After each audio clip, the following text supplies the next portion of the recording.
What's up guys, and welcome back to the Tactical Verdict, the channel where we play games on their hardest difficulty and rate them based solely on the proficiency of their combat system. There is no judge verdict here today, just me, the defense attorney, and I'm here to tell you some must-know tips and tricks that will let you slap some demon booty in Shin Megami Tensei V. For tip number 1, I recommend recruiting Alice as a companion as soon as you are able to, which will give you the best chance to find diamonds, which you can trade for vitality incense, emeralds for strength incense, amethysts for magic, garnets for agility, and aquamarines for luck. Now, where can you trade these gems in to get these incense items? Well, there's an NPC by the name of Addis, who is located in Shinjuku, next to the Kabukicho ley line. And the quickest path to him is displayed right here. You can just simply take those Magatsuhi rail lines that I'm taking directly to him. And he is also the shopping cart icon next to the Kabukicho ley line. And putting these stat boosts on your favorite demons is essentially the same as leveling them up. So this is really critical and could really be more useful towards endgame, but I like to use this mid-game. As soon as I got Alice, she was the only one I ran around with in order to get those sweet stat boosts. If you're playing this game on hard mode, you might have noticed that the prices for everything, whether that's buying demons back, having to pay for fusion by using the reverse compendium option, or even just shopping at the Cadaver's Hollow, everything is so insanely expensive on hard mode. And so tip number 2 involves a nice little spot in this game that I recommend checking as often as you can to see if the vending machines have regenerated. And that spot is located in Shinjuku at the Shinjuku 3rd block ley line. If you come to this spot, there are 7 vending machines in total that you can loot from, a nice little cluster of Magatsuhi charges, and around 5 or 6 search points that your companions will point out that you can loot even more with. So keep an eye on this spot, and whenever that stuff regenerates, hop on over there, get your loot, and then go back to that annoying guy at the Cadaver's Hollow and get yourself a pretty penny, because things are not cheap in this game, not at all. Now this one here might be common knowledge, I'm not so sure, but it was certainly not common knowledge to me, being that this was the first Shin game I played, and I don't believe they ever mentioned that this was a mechanic. So if you have a demon in your party who is able to absorb a specific element, if you were to be attacked by that element inside of battle, you would break 4 of the enemy action turns. And in pretty much all fights, this is enough to break their turn entirely and send it right back to you, which can turn incredibly hard fights into really easy fights just by using this functionality. There are 2 demons in Shin Megami Tensei V that I simply cannot live without, and that is because of the defensive and offensive setup that they provide. And these 2 demons are Cyrenup and Arahabaki. Cyrenup has a unique ability called Cautious Cheer, which raises your defense, accuracy, and evasion by 1 rank for 3 turns. And because of how I built him, I also have a Boon Boost passive on him, which makes this buff now last 4 turns. And then we have Arahabaki, who is equipped with Debilitate and Luster Candy. And Debilitate lowers all the enemy's stats by 1 rank for 3 turns, and Luster Candy raises all of your allies' stats by 1 rank for 3 turns. And I also have Arahabaki equipped with Boon Boosts, so now this is going to last 4 turns. And because of Arahabaki's innate skill, Affable Hospitality, any demon that you switch into your active party will come into battle with the exact same stat boosts that are present on Arahabaki. And what this setup does is allow you to fully debuff the enemy while fully buffing yourself and keeping any demons that you switch in and out also fully buffed up, as long as you keep Arahabaki in your party. And this process literally only takes about 2 player turns to set up, and all of a sudden you're firing on full cylinders and the enemy is already on the back foot. And now all of a sudden it's not a matter of if you're going to beat the enemy's ass, it's a matter of how you're going to beat up that demon booty. Make sure you are saving your glory and prioritizing it on spending it on these 5 specific miracles. The first miracle that you want to keep getting each tier of is going to be Divine Garrison, which increases your demon stock by 1 slot for each tier that you unlock, and this is located in the Awakening tab on the Miracles page.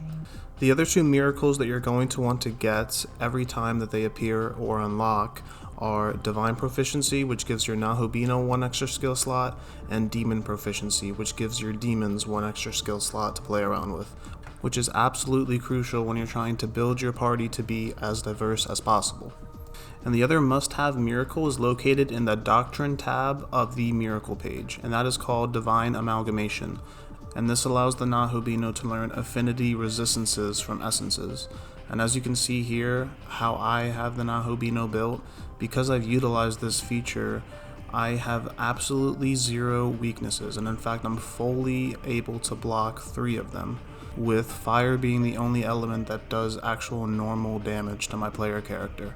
And the reason for this is because I selected a good affinity, and then I also added passive skills to support the gaps that I was missing in elemental resistances. And the reason why this is so important is because if the Nahobino dies, it's game over. So if you happen to be struggling in this game and your Nahobino is dying a lot, consider learning this affinity resistance miracle, getting it from an essence, and then filling in the gaps with passive skills, and you'll see an immediate return in how survivable your player character is. And the final must-learn miracle, in my opinion, is located on the Doctrine page in the Miracle tab, and it's called Art of Essences. And what this does is allow you to learn greater tiers of skills from essences, which is really important because the higher the tier, usually the stronger the ability, and some of these abilities are absolutely devastating, and if you can put this on any demon that you like, even if it's a level 95 essence that you get, for example, you might be only level 72, guess what, if you have the essence and those essence tiers unlocked, you can get the final tier of a level 95 demon's ability chart, which is absolutely huge and really fun to play around with. Now for the next tip, and this is probably the most obvious, but it's also one that is so necessary that I have to call it out and make sure everybody's using it. And that is to make sure you stay maxed out on dampeners and gems. With the dampeners allowing your entire party to nullify an elemental or physical attack for 1 turn, and the gems allowing you to target an enemy's weakness if you might not have that element available on your character. These are very strong options, and in hard mode, absolutely necessary. Now, if you find the process of getting experience and gold to be excruciatingly slow, you're going to want to obtain and utilize the Magatsuhi luck skill. And to maximize your gains, you're going to want to pair it with the use of an attract pipe, or alternately learn the skill Riborama, which prevents enemies from fleeing and increases the chance of consecutive encounters until the next new moon. And because there's a multiplier added with each consecutive fight, if you pop the luck Magatsuhi on top of that, you're going to be maximizing your experience and gold rewards.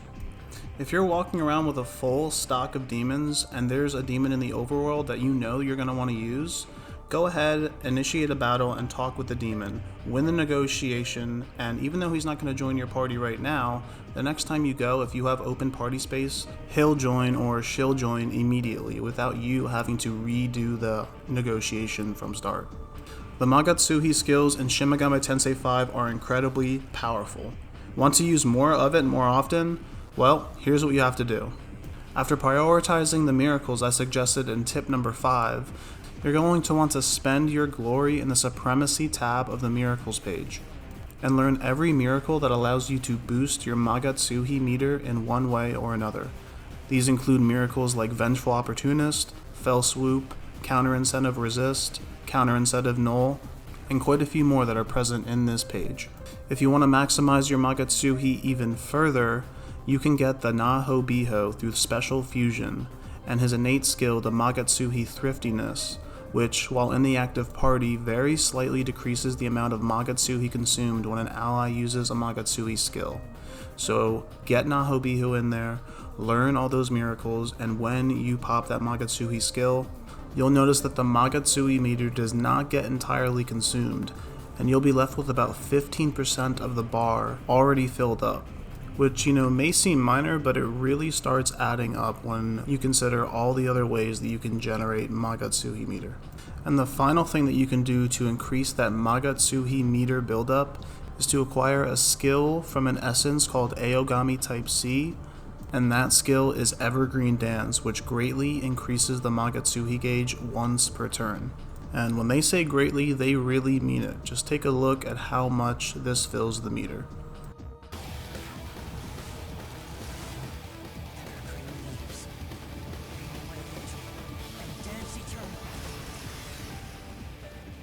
If you like these tips and tricks, feel free to give me a like and a sub, and if you want a full combat breakdown of Shin Megami Tensei V, the full video for that is up on my channel, so feel free to check that out and leave a comment.